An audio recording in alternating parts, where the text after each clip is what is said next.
Hannah, have you ever been to Britain before, or the UK? I have. I went to Legoland, so how about you? Oh, sh**.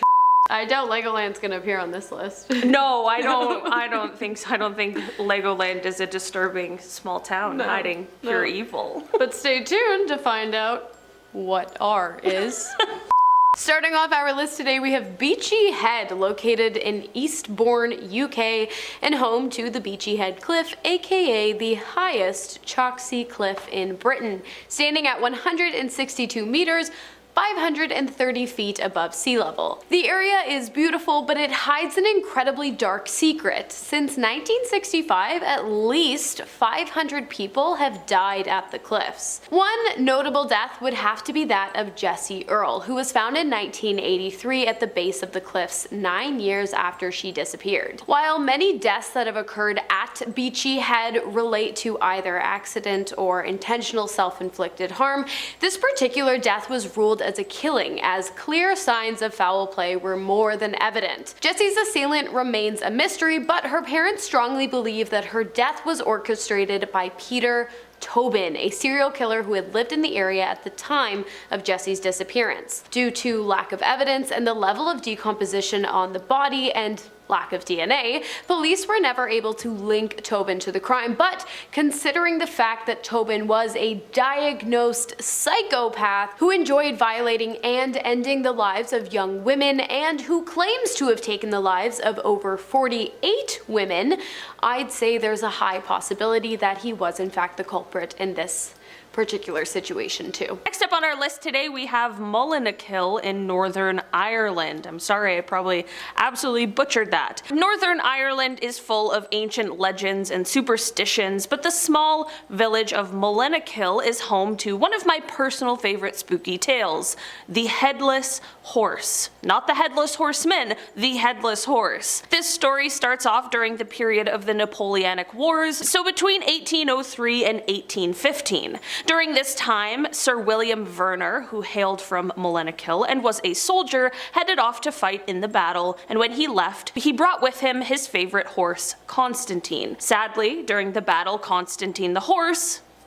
lost his head. That would be absolutely devastating to witness, and that is exactly how Sir William felt. Of course, his trusted steed deserved a proper send-off, so William brought the body back home with him to lay the horse to rest, and as they say, well, the rest is history. Hundreds of years later, locals report the sound of ghostly hooves echoing throughout the village and surrounding area at night, said to be the ghost of Constantine still riding through the village. Next up, we have the underside of Buckinghamshire, England, or more like underground, I guess. You see, in Buckinghamshire, if you look hard enough, you will find an old, unassuming church accompanied by a mausoleum, surrounded by fields of lush green grass. But if you look even harder, you will find that beneath that church lies a series of underground tunnels and chambers that once belonged to the Hellfire Club. No, not the group from Stranger Things, but a secret society created by the Duke of Wharton in 1718. By the 1750s, however, there was a new main man in town by the name of Sir Francis Dashwood,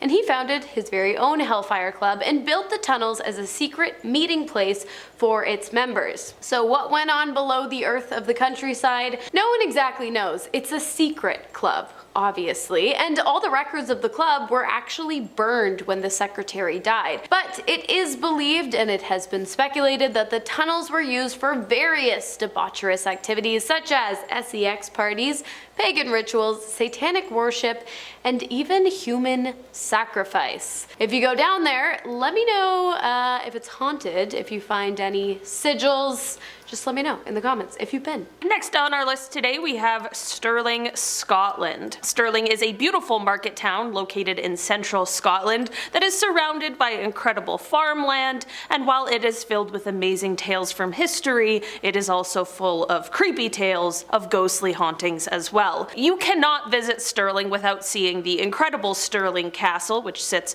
right on top of a hill, and it is here that we start our ghostly tour. The castle is said to be the home of many ghosts, the most famous of which is likely the Green Lady, who is said to have lost her her life while saving Mary Queen of Scots from a fire. Others say that Queen Mary herself haunts the castle and can be seen wandering the grounds while wearing a pink dress. It's so weird how like women ghosts, they're always like, it's the white lady, it's the green lady, it's the pink lady. I don't know why, it's just weird. Anyways, that was just me noticing that. Aside from the castle, there are more haunting tales that come from a more unlikely place, the Darnley Coffee House on Bow Street. This place is said to be haunted by quite a mischievous ghost, which sounds like, I don't know, a bit of a nightmare, especially if you're trying to run a small business. There's also a ghost that is said to still linger at the Old Town Jail, and he is said to be the earthbound spirit of the last man executed for his crimes at the site. It's safe to say that Stirling is full of beautiful places, creepy tales, and a ton of fascinating history. Next on our list, we have Pendle Village, located in Lancashire. Way back in the 1700s, under the rule of King James, Britain was particularly opposed to the idea of witches, witchcraft, and women with an education. Anyways, the small village of Pendle gained notoriety as a hotspot for witches in 1612 after a young woman named Alison,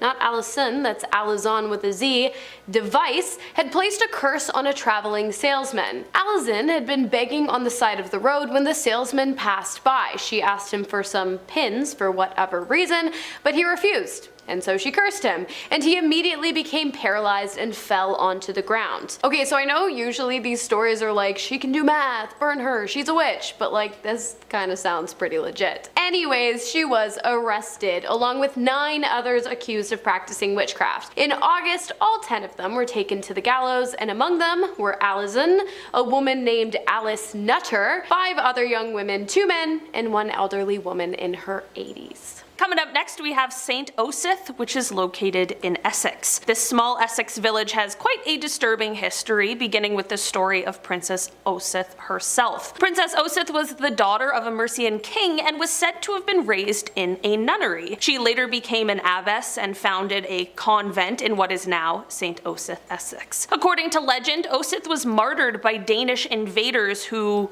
took her head. I guess that's a theme with me today, which is kind of a little unsettling. This legend states that after this event, she picked up her head and walked to the door of the nunnery, where she finally collapsed and died. Pretty badass, and that is exactly what led to the creepy tales of today. It is said that the ghost of Princess Osyth wanders the grounds of St. Osyth Priory, the site where her convent once stood. Her apparition is typically described as carrying her head under her arm, reliving the moment of her martyrdom in perpetual haunting. There is also a holy well in St. Osyth said to have sprung up where she fell after her execution. The well became a pilgrimage site, and it's believed to have healing properties. Some local lore suggests that the area around the well is also haunted by Osyth's spirit, who continues to guard the waters. This is only the beginning, somehow, of the horrifying tales though, as later in the 16th and 17th centuries, this place was the site of witch trials, where many women were convicted and executed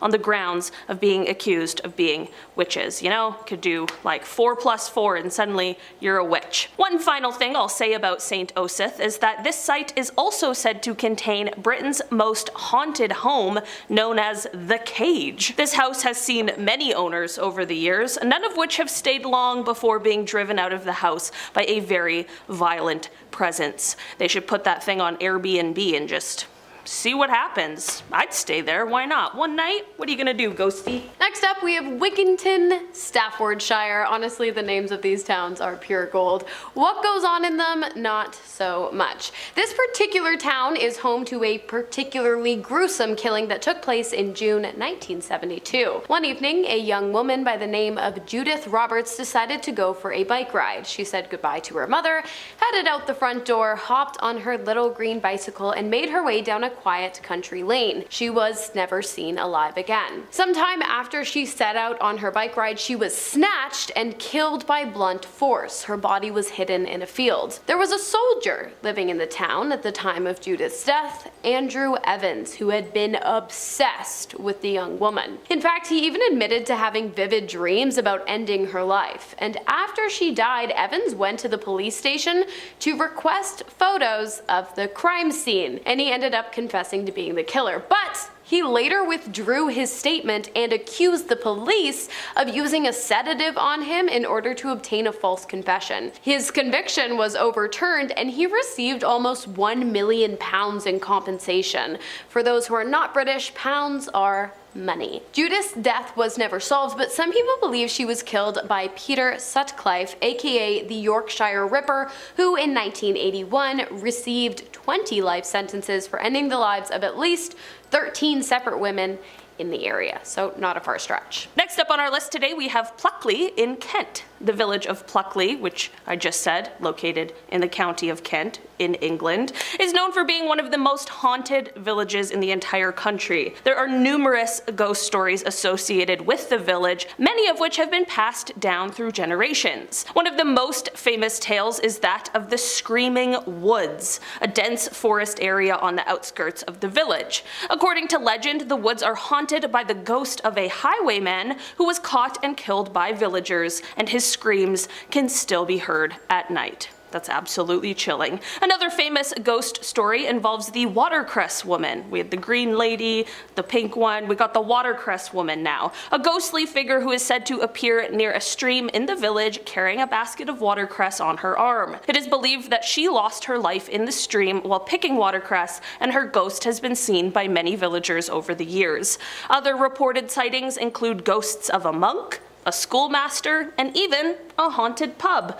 Despite the spooky tales, Pluckley remains a charming and picturesque village, attracting visitors from all over the world. So, visit if you dare, alright? A ghost and a pint. Next up, Fairnew Felham in Hertfordshire. On January 7th of 2004, Robert Workman, an 83-year-old lieutenant, was killed at point blank range, you know what that means, standing in the doorway of his home. Robert was killed by Christopher Poochen, who had been hired to remove a wasp's nest from the retired lieutenant's home. But it wasn't until after Christopher was arrested for an unrelated killing that his crimes against Robert were revealed. 4 years after, in 2006, Christopher was arrested for killing a man named Fred. Fred was backpacking across Europe when he was lured into a field and killed, also at point blank range, also by Christopher, who then cut up Fred's body, placed it in trash bags, and set it on fire. While serving time for this crime, Christopher had revealed to a cellmate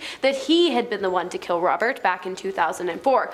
Not only that, but he had entered into a sexual relationship with Robert before doing so, and the reason he did it was because he was offered compensation for his hand in the elderly man's death. Talk about no loyalty amongst killers. He's not really a thief, so talk about it. Finally on our list today we have Glencoe, Argyll. Glencoe is a beautiful and rugged valley located in the Argyll region of Scotland and is pretty famous for being one of the settings in the Bond film Skyfall, but it's also famous for its haunting tale. The area is steeped in history and it all starts back in 1692 with what is known as the Massacre of Glencoe. In that year, soldiers loyal to the English crown killed members of the MacDonald clan who had been hosting them as guests. It's giving Game of Thrones. It is said that the ghosts of the lost MacDonalds still haunt the valley, seeking revenge on their killers. Fair enough. Another famous tale is that of the Grey Man. Here we are again. Oh my god.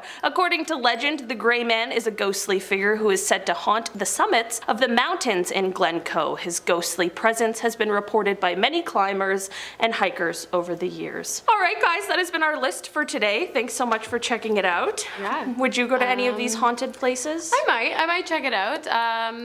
Maybe with a friend, probably not alone. Some ghost equipment. Yeah, you never know. Might be cool, might be a whole new video, who knows you guys. If you've been, let us know. I've been your host, Hannah Thompson. I've been Olivia Kozlowski. See you in the next one. Bye.